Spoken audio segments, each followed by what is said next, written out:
민수기 14장 6절로 9절 말씀입니다. 민수기 14장 6절로 9절 말씀입니다. 자, 영찬이 영광이 읽지 못해도 괜찮겠네요. 영광이 있으니까 읽고 내가 다 읽어줄 거예요. 알았죠? 제가 읽을게요. 제가 혼자 읽도록 하겠습니다. 그 땅을 정탐한 자 중 눈의 아들 여호수아와 여분네의 아들 갈렙이 자기들의 옷을 찢고 이스라엘 자손의 온 회중에게 말하여 이르되 우리가 두루 다니며 정탐한 땅은 심히 아름다운 땅이라 여호와께서 우리를 기뻐하시면 우리를 그 땅으로 인도하여 들이시고 그 땅을 우리에게 주시리라. 이는 과연 젖과 꿀이 흐르는 땅이니라. 다만 여호와를 거역하지는 말라. 또 그 땅 백성을 두려워하지 말라. 그들은 우리의 먹이라. 그들의 보호자는 그들에게서 떠났고 여호와는 우리와 함께 하시느니라. 그들을 두려워하지 말라 하나. 아멘. 기도하고 말씀 전하도록 하겠습니다. 하나님 아버지, 오늘도 우리의 인생에서 함께 하여 주심에 감사드립니다. 주님, 우리가 오늘 이곳에 모인 것은 단 한 가지, 주님을 더욱더 알고 주님을 더욱더 사랑하기 위함입니다. 그 모든 목적에서 벗어나는 것이 단 한 가지라도 있다면 주여, 그 거룩하신 불로 우리 안에 있는 그 죄악을 불살라 주시고 오로지 주님만이 가득하게 하여 주시옵소서. 아버지, 바라건대 우리는 모두 혼자가 아닙니다. 주님, 우리는 모두 주 안에서 형제이며 자매이며 하나입니다.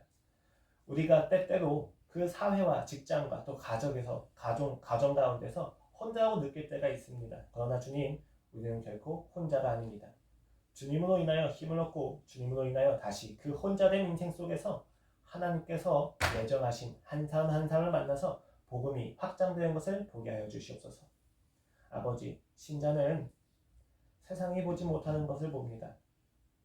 하나의 씨앗에서 그 맺혀진 모든 열매를 보는 것이 신자입니다. 주여, 우리가 오늘이라고 하는 현실 속에서 내일이라고 하는 하나님의 역사를 보게 하여 주시옵소서. 감사하며 예수 그리스도의 이름으로 기도드렸습니다. 저희가 지금까지 믿음을 설교했습니다. 오늘 20번째 시간이죠. 20번째 시간이고 오늘 믿음의 마지막 시간입니다. 믿음을 설교하는 내내 하나님은 제게 그리고 오늘 저희 교회에게 믿음에 대해서 요구하셨습니다. 우리는 매주 세상 가운데서 하나님과 세상 사이에서 선택을 강요받았습니다. 넘어지기도 했고 일어서기도 했으며 그렇게 우리는 지지고 볶으면서 하나님을 경험해왔습니다. 그렇게 우리는 믿음을 익혀왔습니다. 전능하시고 인격적이신 하나님에 대해서 우리의 인격이 전인격적으로 신뢰의 반응을 보였습니다. 이 신뢰의 반응은 하나님의 약속이라고 하는 내용 안에서 구체화되었고 이 약속은 하나님의 독생자이신 예수 그리스도의 죽으심과 부활로만 확인되어져 왔습니다. 이 믿음은 칭의라고 하는 관점에서는 선물과 은혜였으며 성화라고 하는 관점에서는 우리가 할 수 없는 것을 하게 하시는 하나님의 감화력이었습니다. 이 믿음이 사랑이라고 하는 중심 주제 안에서 인격으로 나타나야만 분별이 가능하다는 것 역시 우리가 함께 확인하였습니다. 그러나 우리는 여러분, 지식만 배운 것이 아닙니다.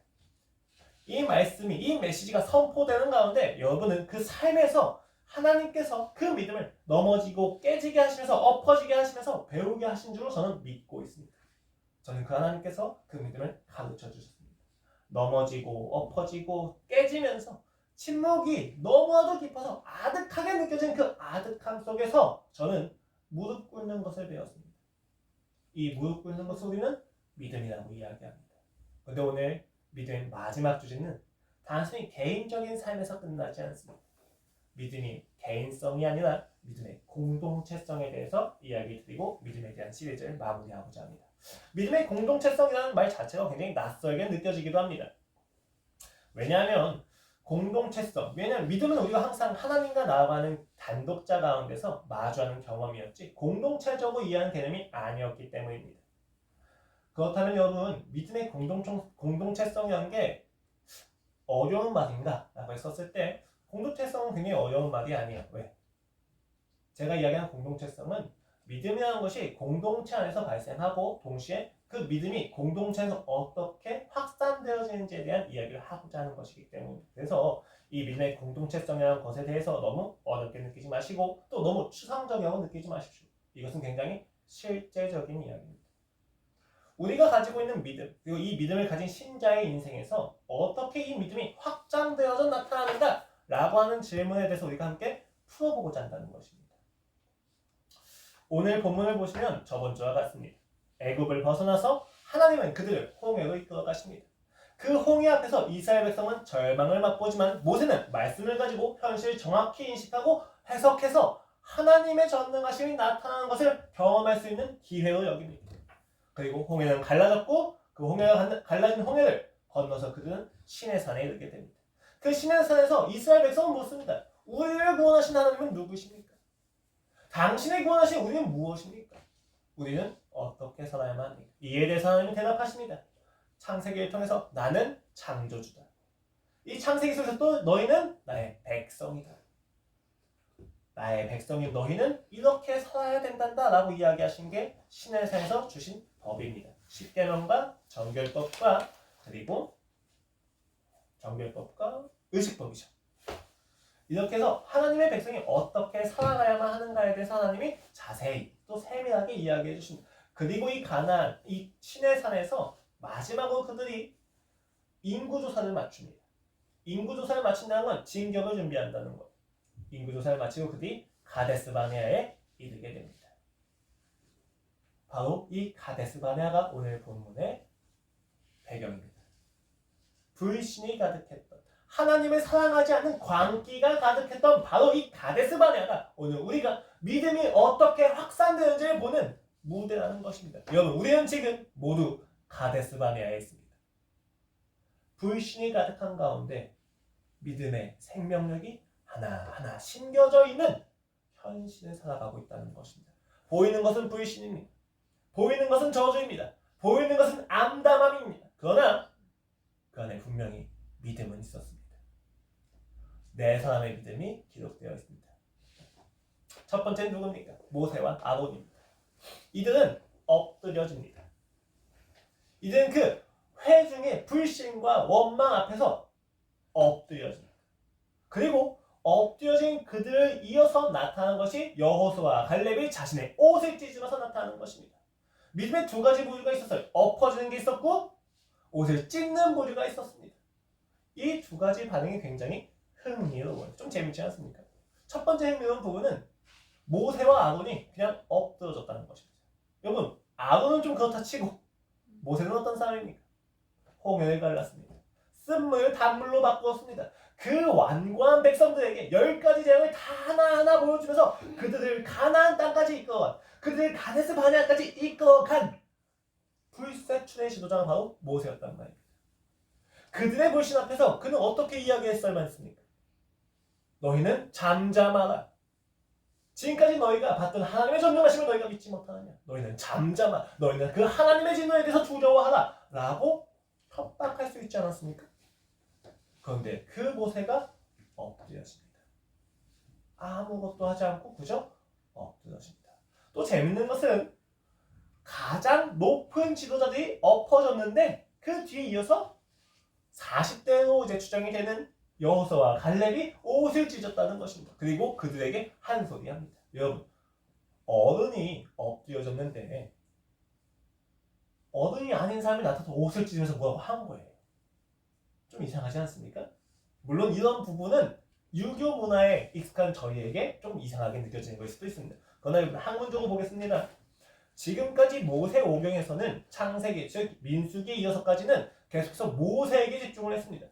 그리고 그 모세의 동역자로 소개한 건 아론이었고 미디안이었고 이제 그 아말렉과의 전쟁을 도왔던 홀이라고 하는 사람이었습니다. 지금까지 그들이 집중하고 있었던 것은 모세를 위주로 이끌어간 장면들이었단 말입니다. 그런데 지금 민수기의 초점은 모세와 아론이 아니라 여호수아와 갈렙으로 전환되었습니다. 왜 그랬을까요? 왜 갑자기 그들이 옷을 찢으면서 나타날만 했던 것일까요? 그것을 왜 기록해야만 했었으며 또 하나님 왜 그것을 허락하셔야만 했었을까요? 라고 하는 질문을 풀면 우리 이 공동체 가운데서 가데스 바네아의 이 가득한 불신 가운데서 이 광기 가운데서 하나님의 믿음을 어떻게 확장시켜 나가는지를 볼 수가 있다는 것입니다. 첫 번째, 엎드림에 대해서 좀 살펴보도록 하겠습니다. 여러분, 모세가 오늘 온 회중 앞에서 엎드렸습니다. 협박을 할 수 있는 존재입니다. 물론 모세가 그 자신이 능력이 있는 것이 아니었기 때문에 협박하는 것은 아이러니죠. 하지만 그들은 모세의 능력을 보아왔습니다. 충분히 협박이 가능했다는 겁니다. 그런데 모세는 엎드립니다. 제가 저번 주에 이것을 기도한다고 해석을 했어요. 근데 여러분 이게 정말 기도 해석이 되십니까? 엎드려진 것이 기도가 아니고 혹시 절망에 두려워서 엎어진 건 아닙니까? 민수기 16장 말씀입니다. 레위의 증손 1절 말씀입니다. 고핫의 손자 이스라엘의 아들 고라와 루벤 자손 엘리압의 아들 다단과 아비람과 벨레스 아들 온이 당을 짓고 고라와 다단과 아비람과 온이 당을 지어서 아론과 모세에게 대릅니다. 이스라엘 자손 총회에서 택함을 받은 자 곧 회중 가운데서 이름 있는 지휘관 250명과 함께 일어나서 심지어 250명의 지도자들과 함께 일어납니다. 모세를 거슬립니다. 그들이 모여서 모세와 아론을 거슬러 그들에게 이르되 너희가 분수해지나도다. 회중이 다 각각 거룩하고 여호와께서 그들 중에 계시거늘 너희가 어찌하여 여호와의 총회 위에 스스로를 높이느냐. 모세가 듣고 엎드렸다. 여러분 모세가 또 엎드립니다. 여러분 우리가 이 엎드림을 단순히 절망, 두려움을 해석한다면 지금 이 본문, 병행되는 본문에서 엎드림은 모두 절망이어야만 합니다. 그런데 되게 재밌는 것은 16장 이후에서 이야기하는 이 엎드림 이후에 이야기하는 모세의 반응은 굉장히 달라요. 앞서서는 중보기도였었죠? 하지만 16장에서는 중보기도가 아니라 분노입니다. 너희가 분수에 지나치는도다 레위인들아 라고 분노합니다. 엎드렸다는 것이 단순히 절망이 아니라는 거예요. 이 엎드림엔 의도가 있다는 것입니다. 이 엎드림이라고 하는 동사는 나팔이에요. 히브리어 나팔. 히브리어 나팔은 어떻게 쓰이느냐? 죽었다라고 할 때 많이 씁니다. 그들이 엎어졌도다. 무너졌다고 할 때도 쓰입니다. 굉장히 다양하게 써요. 그런데 중요한 건 뭐냐면 엎드려지는 그 순간에는 그들이 판단을 중지한다는 것입니다. 지금 모세가 엎드려진 사건은 그 이후에 결과와 반응이 다르다는 것을 통해서 우리가 무엇을 유추할 수 있느냐? 엎드려짐은 단순히 절망과 두려움이 아니라 판단을 중지하는 모세의 한 발자국 뒤돌아서는 여유라는 것입니다. 불신이 가득합니다. 자신을 향한 적대감과 원망이 가득합니다. 그 안에서 그들은 모세는 아론은 바로 대적하지 않았습니다. 이것이 하나님에게서 온 것인가? 아니면 이스라엘의 불신인가? 내가 해야 될 것이 무엇인가? 그것을 기도하기 위해서 그들은 엎어졌습니다. 자신의 판단을 중지했다는 것입니다. 굉장히 중요한 이야기입니다. 여러분 이 판단의 중지야말로 기도의 본질이라고도 이야기할 수 있는 하나의 요소입니다. 기도를 왜 합니까? 여러분 판단이 중지되지 않은 기도만큼 위험한 것은 없습니다. 판단이 중지되지 않은 기도만큼 하나님을 신물나게 하는 것은 없습니다. 내가 다 판단을 해놓고 하나님께 이야기하는 것입니다. 이때 기도는 무엇이 됩니까? 내가 원하는 것을 해주시옵소서. 나의 판단을 입증하여 주시옵소서 라고 하는 두려움이 된다는 거예요. 완악함이 된다는 것입니다. 그러나 모세는 판단을 중지했습니다. 어떻게 해야만 하는지에 대해서 한 발자국 물러섰다는 것입니다. 그는 판단자의 자리에 있지 않았습니다. 왜냐하면 그는 자신이 도구라는 것을 너무도 정확히 인식했기 때문입니다. 신자는 자신에게 직면되어진 그 상황 속에서 무엇을 해야만 합니까? 가장 먼저 판단을 중지해야 됩니다. 왜? 우리는 너무 제약되기 때문에 이 상황에 대한 판단이 너무 쉽게 나와요. 우리가 가지고 있는 소유와 능력, 상대와 이 상황이 가지고 있는 그 스케일에 우리는 너무나도 쉽게 압도되어지고 너무나도 쉽게 해석을 합니다. 이것은 내가 감당할 수 있는 게 아니야. 이것은 내가 나의 방법과 수단으로 해결할 수 있는 상황이네. 이런 판단 끝에는 행동이 따릅니다. 그 행동이 무엇입니까? 불순종입니다. 하나님의 뜻을 하지 못하는 것 자체가 불순종이라고 오늘 본문은 이야기합니다. 이따 또 이야기를 하도록 하겠습니다. 상황에 대해서 하나님의 의도와 마음을 아는 것이 우선순위가 된 사람들은 상황에 대해 닥칠 때 먼저 엎드립니다. 여러분 죽고 싶습니다. 힘듭니다. 절망스럽습니다. 마치 지금 영광이야 영찬의 상황과도 같습니다. 알아듣지도 못하는 설교를 계속 들어야만 하는 이런 상황들. 그렇죠? 네, 힘들어요. 좀만 잘 버텨요. 득표 결정을 했으니까 결정에 책임을 져야 돼요. 이러한 상황들 속에서 끝나지 않는 거예요. 절망스럽다 해서 끝나지 않는 거예요. 힘들다 해서 결정짓지 않는 거예요. 힘들고 절망스럽고 죽고 싶은 이 상황에 대해서 한 발자국 물러섭니다. 왜? 이 상황은 내 마음대로 판단할 수 있는 것이 아니기 때문이에요. 하나님의 판단을 보야만 합니다. 하나님의 판단을 기대해야만 합니다. 도저히 어쩔 수 없을 것 같은 이 무력함을 받아들여야 되는지, 아니면 헤쳐나가야만 하는지, 그것도 아니면 내가 죽음을 각오해야 되는지 우리는 판단해야 됩니다. 이 판단은 나의 판단이 아니에요. 저희가 지금까지 인격에 대해서 말씀을 해왔죠. 믿음, 나를 이끄신 하나님이 어떠한 의도와 어떠한 생각과 어떠한 마음으로 지금 이 상황을 허락하셨는지를 알 때 우리는 그것을 알 수 있다는 것이다. 이것을 알기 위해서 가장 먼저 우리는 판단을 중지해야 됩니다. 왜 그렇습니까? 이 상황의 주인은 이스라엘 백성도 아닌 모세도 아닌 가나안 백성도 아닌 이 상황의 주인은 하나님이십니다. 나도 아니고 상황도 아니에요. 세상도 주인이 아닙니다.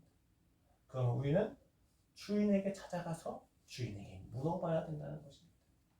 그것을 위해서 가장 먼저는 판단을 중지해야 돼요. 여러분, 내가 이 사람 때문에, 내가 이 상황 때문에, 아니요. 이거는 누가 판단의 주인입니까? 나입니다. 혹은 상황입니다. 때문에 다 없애버리십시오. 하나님 덕분에가 됩니다. 어디서? 십자가에서 죽으신 예수 그리스도의 그 깊은 사랑 앞에서 우리 모든 상황을 때문에가 아니라 덕분에라고 해석할 수 있게 된다는 것입니다. 모세는 이것을 알고 있었습니다. 이를 위해서 먼저 판단을 중지하셔야만 합니다. 판단을 중지하고 엎드린 모세와 아론을 보면서 두 장면이 일어나서 옷을 찢습니다. 옷을 찢는다는 것은 무슨 말입니까? 구약에서 옷을 찢는 건 굉장히 자주 나타나는데, 참회를 위해서 애통하거나 분노했을 때 옷을 찢습니다. 그래서 요엘서에서는 2장에서 이렇게 이야기하기도 합니다. 너희는 옷을 찢지 말고 마음을 찢으라. 이 마음을 찢으라 무슨 말입니까? 참회해라 정도가 아니라 참회를 위해서 너희의 마음을 애통해 해라라는 뜻입니다. 또 분노기도 해요. 아람 왕이 나만 장군을 여호람 왕에게 보내서 나만 장군이 가지는 문둥병을 낫게 할 수 있는 사람이 있다면 낫게 해라 라고 보냅니다. 이때 여호람 왕이 그 서신을 받고 옷을 찢으면서 내가 하나님이냐? 라고 분노합니다. 옷을 찢는다는 것은 분노와 애통함을 의미합니다. 판단이 중지가 되었습니다. 중지된 판단에 따라서 지금 애통과 분노가 나타나고 있다는 것입니다. 여러분도 이상하지 않습니까? 이 애통과 분노는 누구의 몫입니까? 이 애통과 분노는 이스라엘의 몫입니다. 참회를 해야 되는 건 이스라엘 백성입니다. 하나님의 이름이 짓밟히고 있는 것에 대해서는 분노는 이스라엘 백성이 해야만 합니다. 그런데 지금 누가 해주고 있습니까? 여호수아와 갈렙이 그 분노와 애통을 대신해주고 있다는 것입니다. 여러분, 기독교 신자가 되었다는 것은 이러한 아이러니를 의미합니다. 상대가 잘못합니까? 누가 회개해야 돼요? 내가 회개해야 돼요. 상대가 하나님의 거룩함을 위해서 분노해야만 합니다. 근데 누가 잘못했는데 누가 분노해야만 합니까? 또 내가 분노해야 돼요. 이상한 아이러니죠. 분노와 애통함이 같이 가게 된다는 것입니다. 같이 할 수 없는 것인데도 불구하고. 그런데 여러분, 우리는 이 애통함과 분노가 구약에서 어떻게 표현되었는지 너무나도 잘 알고 있습니다. 이 분노를 선포하던 자가 누구입니까? 선지자입니다. 하나님의 기준을 가지고 하나님의 다림줄을 가지고 그 다림줄에 해당하지 않는 모든 민족과 백성들에 대해서 그들을 진노하였습니다. 이스라엘아, 그렇게 하지 마라. 이스라엘아, 하나님을 떠나지 마라. 그들은 끊임없이 진노하였습니다. 그러나 동시에 그 백성들의 완악함에 대해서, 연약함에 대해서 슬픔으로 중보하는 존재가 있습니다. 그것이 누구입니까? 제사장입니다. 분노와 애통함이 선지자와 제사장의 나온 직분 안에서 끊임없이 나타나고 있었는데, 재밌는 것은 구약 성경에서는 제사장이 선지자를 핍박합니다. 선지자가 제사장을 규탄합니다. 부딪힐 수 없는 가치들이 부딪혀요. 왜 그럴까요? 왕이 바로 서지 않았기 때문입니다. 통치가 이루어지지 않았기 때문에 애통함과 분노가 방향을 잇습니다. 그래서 판단의 중지가 중요한 거예요. 여러분, 근데 이것을 하나로 묶으신 분이 계십니다. 스스로가 왕이 되시고 스스로가 그 모든 진노를 표현하시고 스스로가 그 모든 진노를 중보하신 분이 계십니다. 바로 예수 그리스도이십니다. 그리스도의 십자가 사건에서 진노가 쏟아졌습니다. 그리고 긍휼이 흘러넘쳤습니다. 여러분, 이것이 바로 신자가, 믿음을 가진 신자가 이 땅에서 나타나야만 하는 반응입니다. 우리가 하나님의 전능과 인격을 알지 못하면 애통함과 분노는 하나가 되지 않아도 괜찮습니다. 분노만 하던가 애통함만 하던가 그럴 수 있습니다. 그러나 우리는 전능하신가 인격을 알기 때문에 분노도 해야 되지만 동시에 애통해야만 하기도 합니다. 왜냐하면 이것이 하나님의 성품이기도 하기 때문입니다. 여러분, 이것은 공동체 안에서만 일어나고 있습니다. 공동체가 아니면 일어날 수 없는 반응입니다. 이것이 왜 중요하냐? 여러분, 공동체라고 이야기하면 교회를 떠올리실 거예요. 그러나 제가 더 이야기하고 싶은 공동체는 가족입니다. 굉장히 안타깝죠. 여러분, 교회는 믿는 자들의 모임이죠. 물론 이 믿는 자들의 모임 역시도 믿지 않는 자가 섞여 있을 수 있기 때문에 우리가 함께 분노하기도 하고 애통할 수도 있습니다. 물론 이 교회 안에서도 그 분노와 애통이 같이 있어야만 해요. 그러나 우리가 좀 더 밀접하게 실질적으로 경험할 수 있는 것이 어디냐? 가족입니다. 굉장히 재미있습니다. 여러분, 일단 하나님을 믿지 않아도 분노하고 애통합니다. 왜? 판단이 중지되지 않은 상태에서 각자가 가지고 있는 믿음에 따라서 그 믿음에 걸맞지 않는 모습을 상대가 보여줄 때마다 분노하고 애통할 수밖에 없는 게 가족입니다. 가족이라는 이유 하나 때문에 완전 잘라버리지 못하고 또 완전 품지 못합니다. 가족이기 때문에 화가 납니다. 가족이기 때문에 애통합니다. 다만 하나님이 없으니까 이 애통과 분노가 왜곡이 돼서 폭력이 되고 연민이 되는 겁니다. 그러나 하나님을 믿는다면 이 가족 가운데서는 진정한 분노와 진정한 애통이 하나가 됩니다. 왜 그것이 가능하냐? 판단이 중지되었기 때문입니다.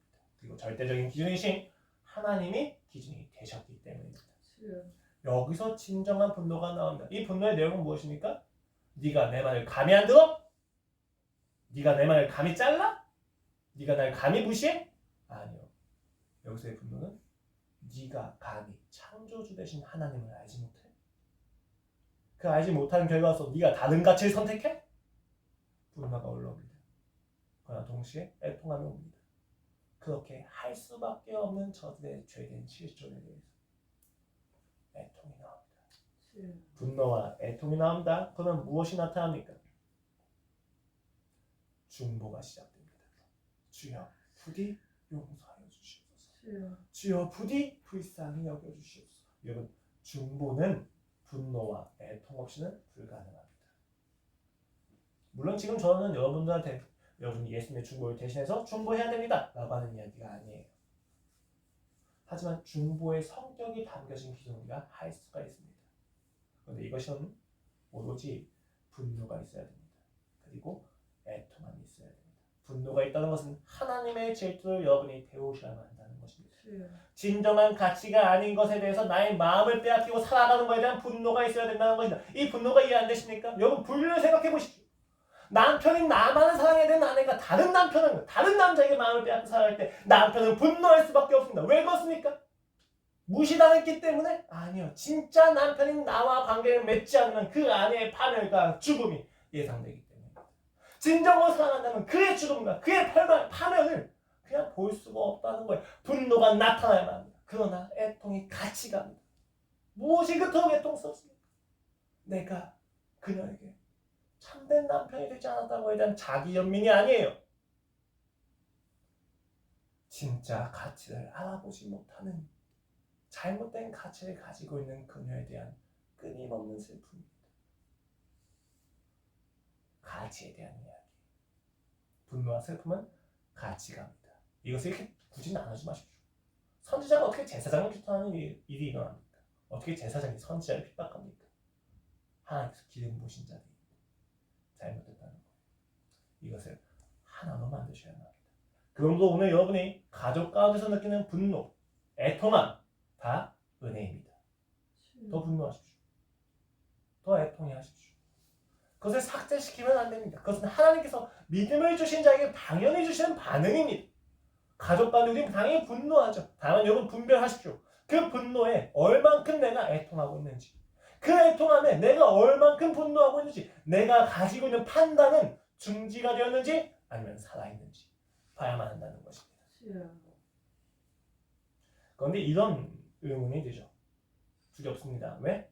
우리의 죄성과 무지가 그 슬픔과 분노마저도 합리화시켜서 또다시 폭력과 연민을 만들어낸 것이 아닐까. 우리는 끊임없이 두렵습니다. 그러나 여러분 잘 이해하셔야 돼요. 판단 중지는 내가 사고를 멈추겠다가 아닙니다. 아무것도 생각하지 않는 상태로 들어가겠다가 아니에요. 판단 중지는 한 발자국 멀어진 상태에서 현실을 하나님의 관점으로 인식하고 하나님의 관점으로 해석한다는 것을 의미합니다. 여호수아와 갈렙이 정확히 그것을 해냅니다. 본문 14장 32절 말씀입니다. 13장 32절 말씀입니다. 이스라엘 자손 앞에서 그 정탐한 땅을 악평하여 이르되 우리가 두루 다니며 정탐한 땅은 그 거주민을 삼키는 땅이에요. 농사를 지어도 되지 않는 땅이라는 관용적인 표현이에요. 누가 했어요? 10명의 정탐꾼들이. 그런데 갈렙과 여호수아는 이렇게 이야기합니다. 14장 7절 말씀입니다. 이스라엘 자손의 온 회중에게 말하여 이르되 우리가 두루 다니며 정탐한 땅은 심히 아름다운 땅이다. 강조를 붙이는 히브리어의 최상급 강조입니다. 심히 아름다운 땅이다. 누가 진정 바르게 현실을 인식하고 있습니까? 인간의 삶에 죄가 들었을 때 가장 아픈 변화 중에 하나가 무엇이냐? 사물과 상황과 사람을 있는 그대로 보는 눈을 빼앗겼다는 것입니다. 우리는 그 자체를 볼 수가 없어요. 상황을 정확히 인식할 수가 없습니다. 무엇을 가지고 인식합니까? 내가 가지고 있는 편견과 선글라스를 가지고 인식할 수밖에 없다는 것입니다. 우리의 관점에 편견이 뒤집어 쓰여져서 우리는 있는 상황 그 자체로 볼 수가 없어요. 사물을 있는 그대로 볼 수가 없어요. 내가 가지고 있는 능력과 소유와 그 상황을 가지고 있는 스케일로 이 상황을 해석할 수밖에 없다는 것입니다. 이것이 바로 선악과의 본질이지 않습니까? 스스로가 기존되어서 마음대로 해석하는 것입니다. 내가 보고 싶은 것만 보게 된다는 것입니다. 여러분이 그렇게 잘난 듯이 떠들어대고 제가 그렇게 잘난 듯이 믿어대고 있는 논리가 얼마나 허망합니까? 왜? 내가 말하고 싶은 논리만 선택적으로 취합하기 때문입니다. 여러분 이건 전문가라고서 다르지 않습니다. 전문가들 역시도 자신의 선택이 얼마큼 잘못됐는지 모르는 무지 가운데서 사실을 보지 못하는 경우는 굉장히 많이 있습니다. 나중에 팩트풀리스라고 하는 책을 보시면 그게 더 입증이 되어집니다. 그건 나중에 추천해드리겠습니다. 여러분 지금 이스라엘 백성을 보십시오. 있는 그대로 보지 못하고 있습니다. 말씀을 들으면서 좋을 수 있다는 건 은혜입니다. 아이들 드십시오. 들어가지 않는 것 같아도 다 들어가요. 우리는 세상을 얼만큼 있는 그대로 봅니까? 우리는 세상을 얼만큼 있는 그대로 볼 수 있습니까? 굉장히 재밌죠? 돈을 돈으로 보는 것이 아니라 돈을 돈 이상의 가치로 봅니다.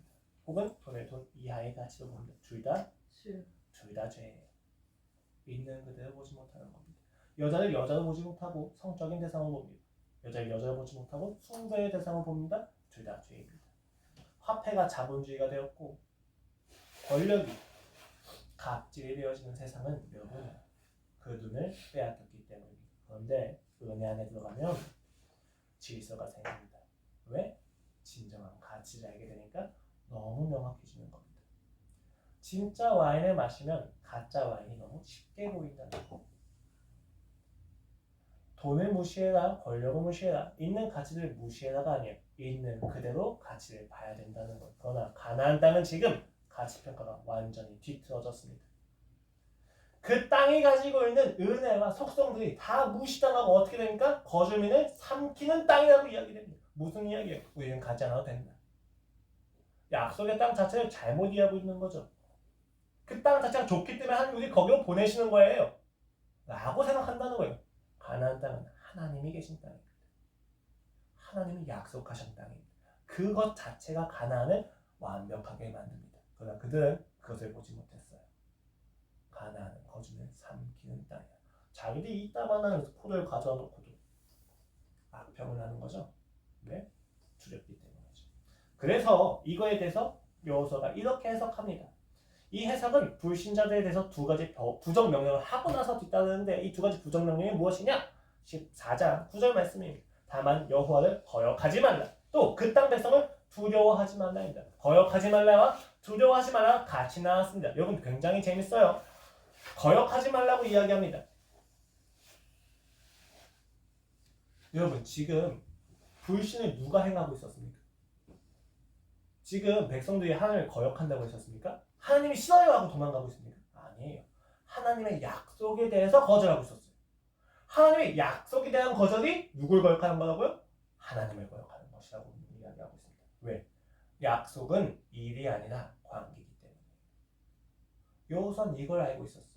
가나안을 거절한다는 것, 가나안을 두려워한다는 것은 하나님을 싫어한다는 거예요. 무서운 것은 이 사실입니다. 이 거역의 범위에 들어가는 건 적극적으로 하나님이 싫다, 적극적으로 애굽으로 돌아가자가 아니라 아무 말도 하지 않고 원망의 세력에 가담했었던 회색 분자들 역시도 들어간다는 것입니다. 여러분 믿음은 불신을 하지 않는 것이 아닙니다. 불신의 상태에서 벗어났다는 것이 믿음이 아니에요. 아무 말도 하지 않는 비겁함도 불신입니다. 왜? 저번 주에 말씀드렸죠? 하나님을 사랑하지 않는 모든 것이 불신이기 때문입니다. 우리는 잘 분별해야 돼요. 우리가 하고 있는 것이 과연 하나님을 거역하는 것인지 아닌지에 대해서. 나는 그래도 하나님을 적극적으로 욕하지는 않았잖아. 아니요. 하나님께서 하신 약속이 무엇인지 모르는 자는 반드시 불신을 행하게 되어 있습니다. 그리고 이어서 두려워하지 말라고 이야기합니다. 왜 이런 두 가지 명령을 하는가? 이 두 가지 명령하는 해석의 근거는 무엇인가? 라고 했었을 때 이렇게 이어서 붙입니다. 그들은 우리의 먹이다. 첫 번째 해석입니다. 그들이 우리의 먹이기 때문에 두려워하지 마라. 하나님을 거역하지 말라. 두 번째 해석은 무엇인가? 여호와는 우리와 함께 계시느니라. 두 번째 해석입니다. 첫 번째 해석은 무엇입니까? 그들이 우리의 먹이기 때문이다. 두 번째 해석은 무엇입니까? 하나님은 우리와 함께 하신다. 라는 겁니다. 여러분 여기 먹이라고 하는 것은 이제 예전에는 밥으로 해석이 됐죠. 그들이 우리의 밥이다. 그렇죠? 사실 원어는 떡이다입니다. 그들이 우리의 떡이다. 이것을 우리가 일상에서 먹는 양식을 의미하기 때문에 지금 여기 먹이다라고 된 거예요. 그들이 우리의 먹이라는 뜻은 무슨 의미입니까? 우리가 일상생활 속에서 자연스럽게 대적하고 섭취하는 그런 일들 뿐이라고 이야기하는 거예요. 단순히 가나안이 엄청난 상대가 아니라 그냥 우리가 매일매일 불기둥을 따라가고 구름기둥에 쉬고 구름기둥에 따라가고 불기둥에 쉬고 하나님 홍해를 건너주면 갈라주시면 건너고 라고 해도 그 일상의 연속과 다를 바가 없다는 거예요. 가나안 민족이 강한 것, 가나안에 들어가는 것 자체가 엄청나게 중요한 일이 아니라 우리가 그동안 하나님을 따라서 일상적으로 따라갔던 그 한 걸음 한 걸음과 다를 바가 하나도 없다는 것입니다. 내일 가장 중요한 수능날입니다. 내일은 아니고 사실 며칠 후죠? 여러분 수능날이 다른 날입니까? 어제도 하나님을 사랑하기 위해서 살았다면 오늘도 하나님을 사랑하기 위해서 살았습니다. 내일도 하나님을 사랑하기 위해서 살아가는 본질이 있습니다. 상황은 본질이 아니에요. 어떤 상황이든지 간에 방법은 좀 달라지겠지만 우리의 본질은 똑같단 말이에요. 그래서 여호수아는 이야기합니다. 그들은 우리의 먹이다. 밥이다. 그냥 우리가 매일매일 먹던 것과 다를 바가 없다. 하나님을 따라가야 된다. 라고 합니다. 그러나 이 해석은 조금 더 상황에 맞게 심화되어집니다. 무엇이라도 붙입니까? 그들의 보호자는 그들에게서 떠났고 정탐꾼들이 그 가나안 원주민들 아낙 자손들의 거대함을 보고 눌렸을 때 여호수아와 갈렙은 그 땅에서 죄악이 관영한 것을 보면서 하나님의 보호가 그들에게서 떠났다는 것을 보았습니다. 이제 우리가 심판의 도구로 쓰이겠구나. 그들의 죄악을 보면서 이제는 이들이 심판받아야 되는데 왜 하나님 우리 이 땅에 불러주는가? 우리 심판의 도구로 쓰려고 하시는 하나님의 놀라운 섭리구나. 그래서 이렇게 덧붙입니다. 여호와는 우리와 함께 계시고 그들의 보호는 떠났습니다. 그들을 일반 은총 가운데서 보호하시는 하나님의 그 은총이 떠났습니다. 그런데 그 여호와가 우리와는 함께 하십니다. 두려워할 필요가 있습니까? 없습니다. 우리는 그가 함께 하시기 때문에 우리가 심판의 도구가 되었다고 하는 것에 대한 여호수아의 해석이에요. 현실을 있는 그대로 보고 그 현실에 대해서 하나님이 주신 관점과 의도와 판단과 감정을 가지고 해석을 한 겁니다. 그러니까 두려울 게 없어요. 거기서 옷을 찢고 애통함이 나온 거예요. 왜? 하나님이 우리를 심판의 도구로 써서 간단하게 이 가나안을 하나님을 주시려고 하는데 왜 하나님이 아니라 너희는 끊임없이 하나님을 떠나려고 하는가? 분노가 나오는 겁니다. 하나님의 영광이 이 사소한 불신과 죄악 앞에서 잠깐 멈추는 것처럼 보이는 것에 대해서 애통이 터져 나오는 것입니다. 하나님의 질투입니다. 하나님이 아니면 결코 일어날 수 없는 일들에 대해서 분노하고 있는 겁니다. 어떻게 그들은 이렇게 바르게 인식하고 바르게 해석할 수 있었습니까? 7절에서 인식이 있었고 9절에서 해석이 있습니다. 그리고 8절이 중심이에요. 8절에 뭐가 있습니까? 여호와께서 우리를 기뻐하시면 우리를 그 땅으로 인도하여 들이시고 그 땅을 우리에게 주시리라. 이는 왜냐하면 과연 젖과 꿀이 흐르는 땅이니라. 젖과 꿀이 흐르는 이라고 하는 것은 형용사 구가 아니에요. 관용구입니다. 왜 관용구가 되었어요? 출애굽기 3장 8절입니다. 내가 내려가서 그들을 애굽인의 손에서 건져내고 그들을 그 땅에서 인도하여 아름답고 광대한 땅, 젖과 꿀이 흐르는 땅, 곧 가나안 족속, 헷 족속, 아모리 족속, 브리스 족속, 히위 족속, 여부스 족속의 지방에 데려가려 하노라. 하나님이 모세에게 약속하셔서 그때 이미 젖과 꿀이 흐르는 땅에 대해서 언급을 하셨습니다. 약속이에요. 여호수아와 갈렙은 자신들을 향하신 이스라엘 백성을 향하신 하나님의 약속을 정확히 알고 있었습니다. 그 약속을 정확히 아는 만큼 현실을 인식했습니다. 그 약속을 정확히 아는 만큼 현실을 해석해냈습니다. 그것이 바로 바른 인식과 바른 해석의 근거입니다. 오늘 여러분이 향하신 하나님의 약속이 무엇인지 모르신다면 아무리 노력하신다 할지라도 인식할 수 없습니다. 아무리 노력한다 할지라도 해석할 수 없습니다. 이 약속을 기준으로 삼아야 됩니다. 그래서 판단 중지가 앞서서 필요한 겁니다. 그러나 10명의 정탐꾼들은 하나님의 약속에 그러나를 붙입니다. 그들도 젖과 꿀이 흐르는 땅, 과연 젖과 꿀이 흐르는 땅이로다 라고 해놓고 그러나 거주는 삼키는 땅이다 라고 이야기합니다. 하나님의 약속에 대한 거절입니다. 이 거절이 여호와를 향한 거역이기도 했던 것입니다. 이런 해석은 모세에게도 동일하게 나타납니다. 그가 엎드려집니다. 16장에서는 아까도 말씀드렸듯이 레위인들아 너희가 분수에 지나치는도다 라고 분노합니다. 그 향로를 가져서 고라와 단과 온과 그들을 모두 불살르고 땅을 갈아서 그 족속들을 다 죽이십니다. 모세가 그런 거에 대해서 그냥 보입니다. 중보하지 않아요. 그런데 이번엔 중보합니다. 왜 어떤 것이 모세로 하여금 중보하게 했을까요? 모세가 엎드렸을 때 모세는 하나님께서 무엇을 하시나 찾고 있었을 것입니다. 그런데 뒤에서 뭐가 나타나요? 옷을 찢는 소리가 나타나고 하나님의 마음을 선포하는 이야기가 들립니다. 모세는 깨닫습니다. 오 주님, 이스라엘 백성에게 벌을 주시기 위함이 아니라 이 믿음을 확인하게 해주시려고 이 상황을 이끄셨군요. 주님 맞습니다. 그러니까 이후에는 하나님과의 대담 속에서 모세가 이스라엘 백성을 중보합니다. 주의 당신의 영광을 버리지 마소서. 뭐 때문에? 여호수아와 갈렙이라고 하는 존재를 통해서 확인되는 믿음의 역사가 있었기 때문에. 만약 이때 다 지명하셨다면 이 세대는 없었을 겁니다. 모세가 해석할 수 있는 근거가 여호수아 갈렙 위에는 없었습니다. 근데 그것이 모세를 하여금 중보를 만들어냈다는 것입니다. 해석입니다. 해석입니다. 믿음은 현실을 정확히 인식하고 정확히 해석할 수 있는 관점입니다. 그래서 믿음의 시작을 우리가 뭐라고 이야기하냐면 하나님을 바라보는 것에서 믿음이 시작된다고 이야기합니다. 여러분 바라보지 않으면 해석될 수 있는 건 아무것도 없습니다. 바라본다는 것은 내가 주인이 아니라 그가 주인이시라는 것에 대해서 확인하는 표현입니다. 고백이죠. 왜 하늘을 바라봅니까? 내가 도저히 어떻게 할 수 없기 때문에. 여러분 근데 이 무력함을 어디서 경험하십니까? 어떤 큰일이 있었을 때? 아니요. 신자는 모든 순간에 경험합니다. 주여 나는 할 수 없습니다. 왜 이 상황을 나에게 보내셨습니까? 주여 나는 어쩔 수 없습니다. 왜 내게 이러한 상황을 주십니까? 우리는 끊임없이 우리의 눈을 하나님에게 돌려야 됩니다. 그러면 우리에게 분노와 애통함이 생깁니다. 하나님의 마음이 전사되어지는 거예요. 순종할 수 있게 됩니다. 순종이 바로 이것입니다. 여러분, 순종을 한다는 것은 아름다움을 보았다는 것입니다. 거기에 나의 마음을 빼앗겨서 어쩔 수 없이 내가 나갈 수밖에 없다는 거예요. 여러분, 이 순종을 이끌어내는 아름다움은 우리로 하여금 죄악을 짓게 하는 욕망과는 다릅니다. 세상에서 이야기하는 아름다움은 무엇입니까? 인간으로 하여금 욕망을 자극합니다. 세상에서 이야기하는 미인은 남자들로 하여금 자극을 합니다. 범하게 합니다. 그러나 하나님께서 허락하시는 아름다움은 욕구를 자극하는 것이 아니라 무엇을 자극합니까? 거룩함을 자극합니다.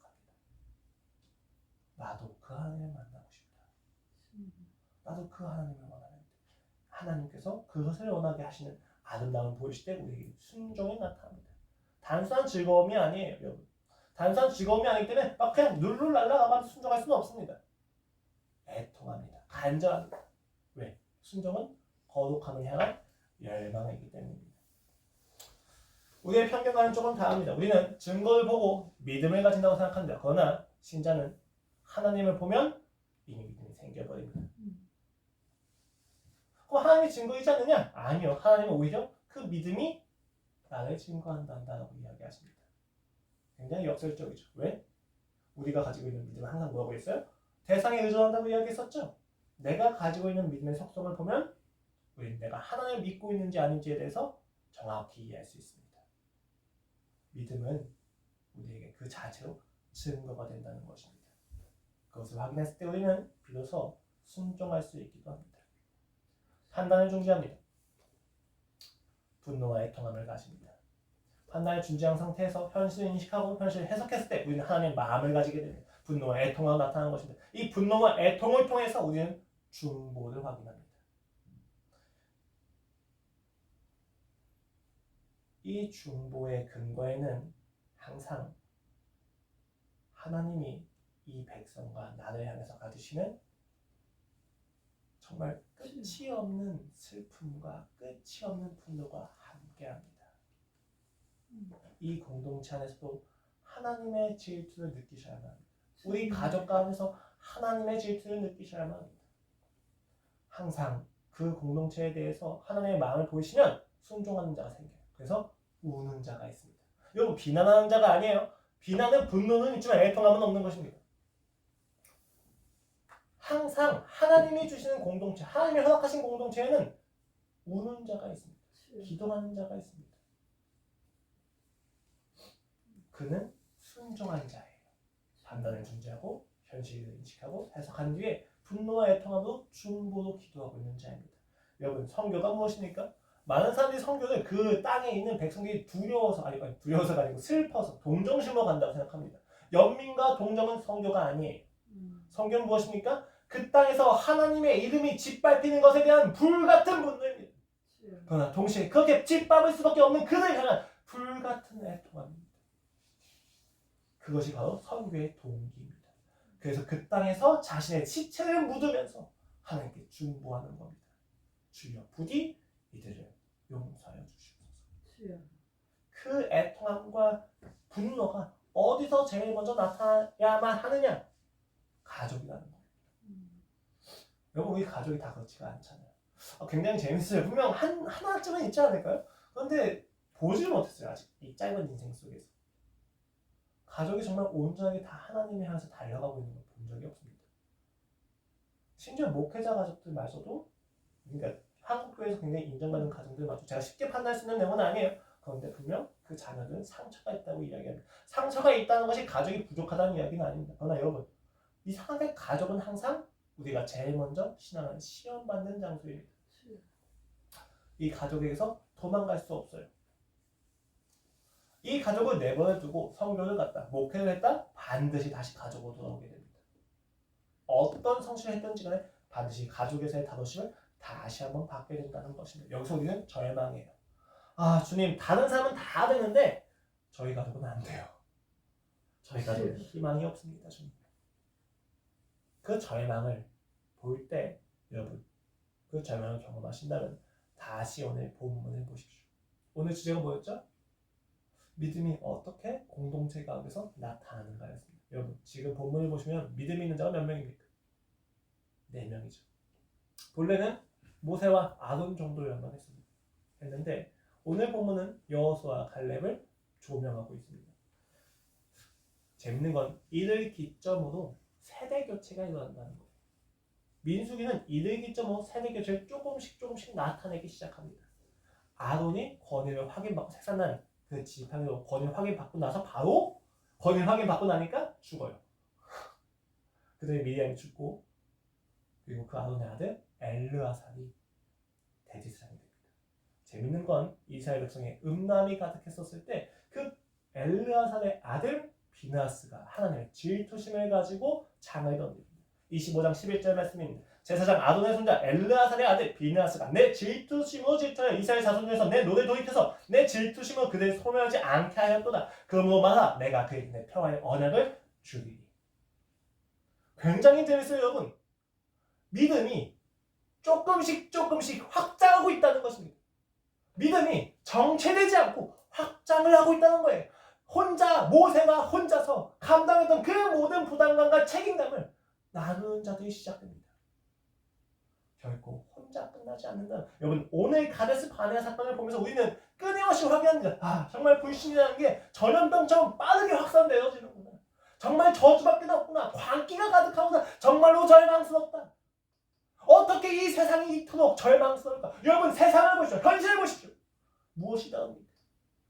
저주가 가득합니다. 심판이 가득합니다. 하나님을 아는 자는 보이지 않습니다. 어떻게 하면 이토록 비참할 수 있는가? 여러분의 현실은 천국이 가득하십니까? 지옥이 가득하십니까? 우리는 대부분 지옥이 가득하다고 이야기할 것입니다. 뉴스 미디어 모든 매체에서는 모든 부정적인 뉴스를 다 보여주는 것 같습니다. 그런데 여러분 그거 아십니까? 2005년부터 2015년까지 지난 16년 동안 이제 오늘날까지 하면 이제 통계 결과는 그래요. 이제 프리미어 크리스티애니티라고 하는 그 잡지에서 데이비드 게이슨이라고 하는 사람이 발표한 통계 자료에 의하면 지난 16년 동안 무슬림 가운데서 대존자가 800만 명이 나타났습니다. 여러분 정말로 우리가 생각하는 것처럼 계속해서 절망이 가속화되어지고 있습니까? 여러분 그거 아세요? 로마에서 예수 그리스도를 믿었다는 게 얼마나 위대한 일인지? 바울이 뭐라고 이야기합니까? 아시아로 가려고 했는데 마게도냐 보내시죠? 아니야 유럽으로 가야 된다. 여러분 아시아에 누가 전합니까? 아시아에게 누가 복음을 전해요? 그 로마 제국에 분열된 결과였던 유럽이 복음을 전합니다. 우린 끊임없이 생각해요. 하나님 왜 이렇게 힘들게 하시지? 이렇게 저주가 가득하지? 왜 이렇게 불신이 가득하지? 이 땅의 현실은 그지 이렇게 암담하지, 암울하지, 아득해요. 하나님이 언제 일하시나? 근데 여러분, 하나님은 항상 일하고 계셨습니다. 로마 전역에 길을 까셔서 지금도 유지되고 있죠? 그 길이?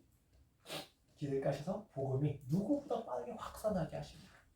그 로마 제국을 기점으로 유럽이 분열되게 되고 그 유럽이 나중에는 식민지라고 하는 잘못된 정책이지만 그 잘못된 정책 가운데서 그리스도인들 신자가 선교를 나갈 수 있는 통로가 확보가 되어집니다. 그 통로를 통해서 그들이 복음을 전하시며 그 복음을 전하실 때 동시에 2차 세계대전이 끝나면서 미국에는 그 유럽의 문화가 들어가는데 미국에 들어가면 가장 큰 유럽의 문화가 뭐냐면 로마 제국의 문화예요. 그런데 그 문화와 함께 그리스도인들이 모여서 부흥을 하게 되면서 미국이 또 다른 선교의 지역이 됩니다.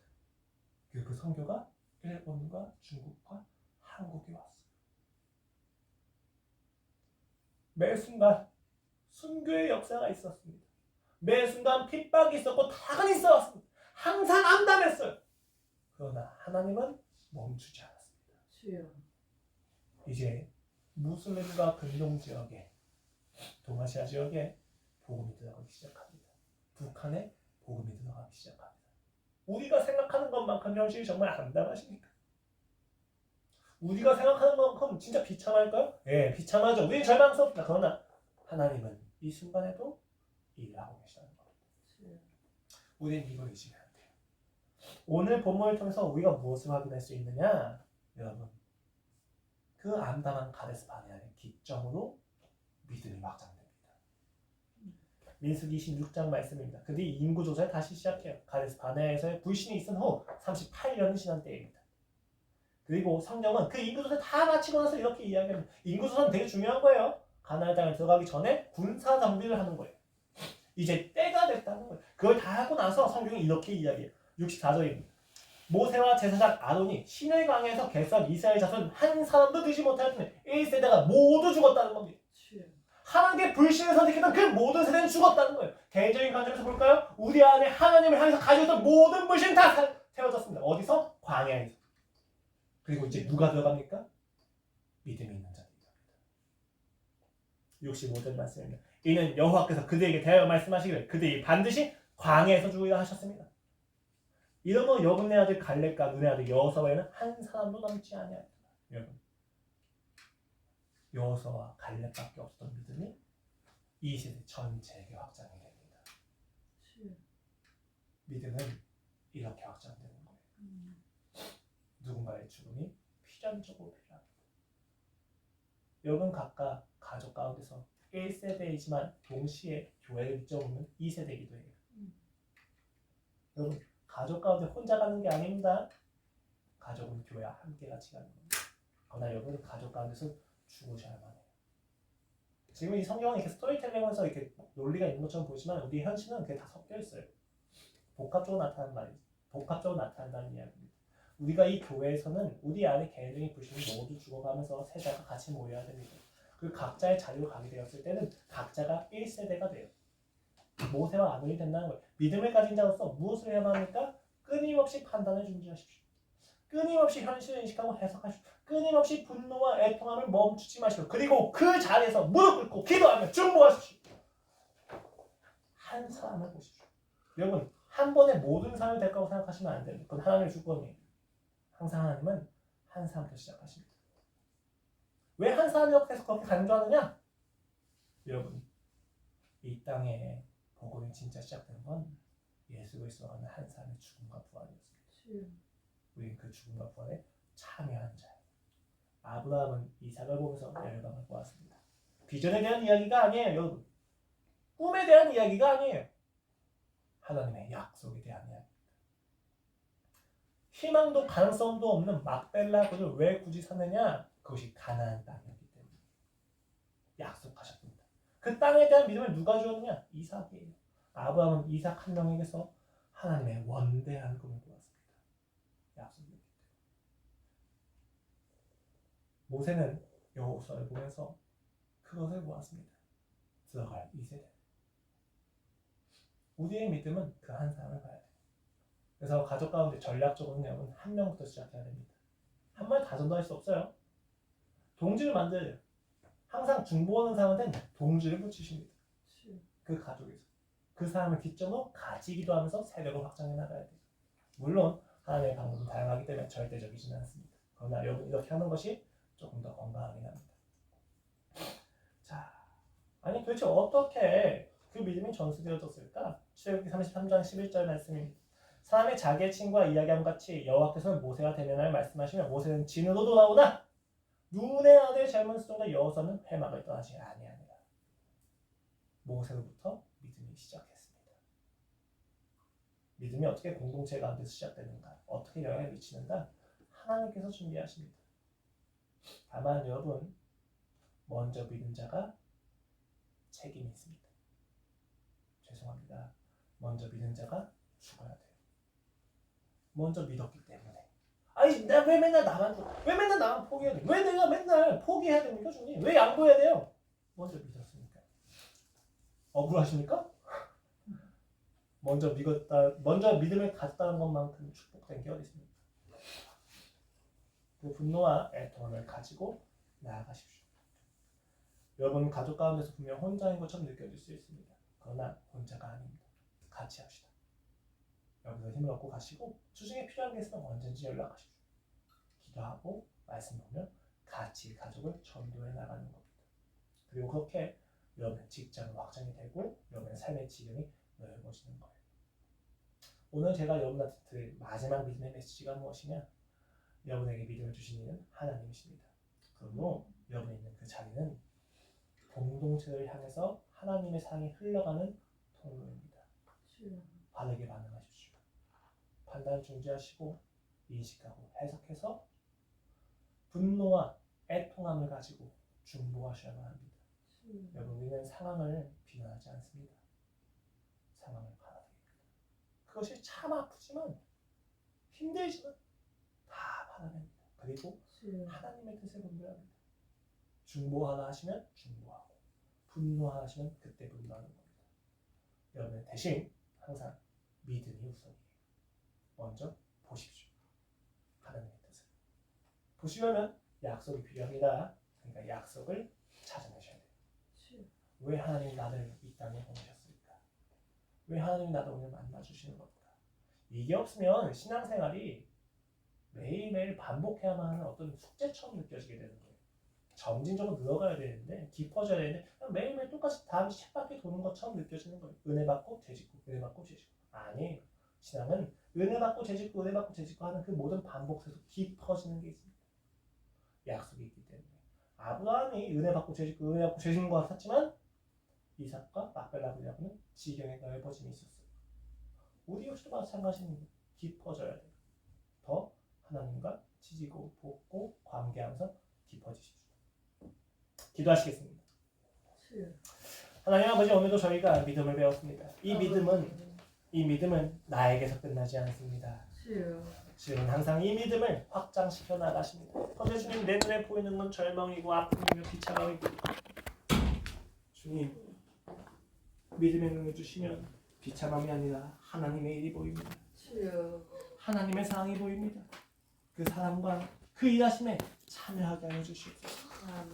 아버지, 오늘 나의 현실은 절망일지 모르지만 내일 주께서 일하시는 역사는 오늘 내게 하신 십자가의 근거로 보았을 때 누림입니다. 역사하여 주시옵소서. 말씀하여 주시옵소서. 아버지, 나는 끊임없이 분노합니다. 주님의 이름이 나에게 짓밟히는 것을 보면서 나는 끊임없이 분노합니다. 그렇게 짓밟을 수밖에 없는 나의 이 완악함에 끊임없이 애통합니다. 그리하여 주 예수 그리스도의 중보에 나는 동참합니다. 나부터 시작하게 하소서. 가족은 확장되고 직장과 교회에서 누림을 겪게 하여 주시옵소서. 그 믿음을 이루어내시는 하나님을 우리는 믿습니다.